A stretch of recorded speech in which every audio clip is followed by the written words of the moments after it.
先来清洗一小把瑶柱。洗好的瑶柱放到砂锅里，先煮成粥底。我这里是家里有8碗水。再来准备1碗大米，把米淘洗2遍。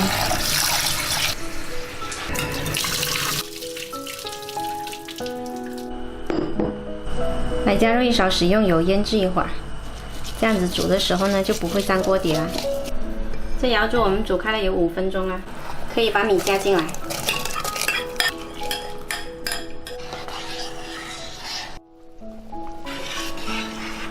先调大火煮开，然后再转小火。牛肉我们给它切成薄片，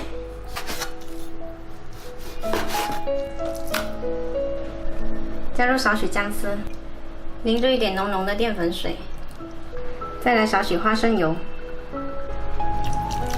搅拌均匀，然后腌制15分钟。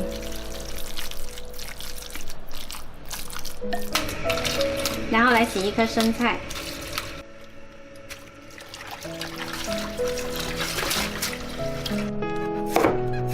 然后给它切成丝，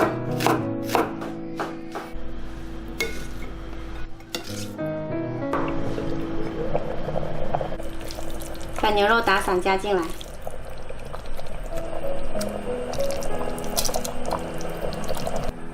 调大火，然后这样子给它快速打散。再加入1大勺盐，根据自己喜好加入一点胡椒粉。最后加入生菜的时候可以把火关掉了。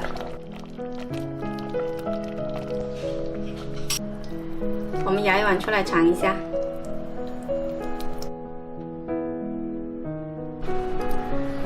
这款瑶柱牛肉粥呢，做法特别简单，很适合夏天煮来吃。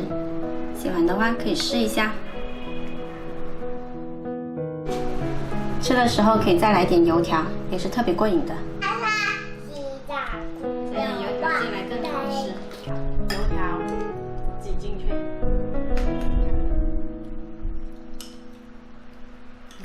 对，你试一下。看瑶柱。哥哥要吃瑶柱的。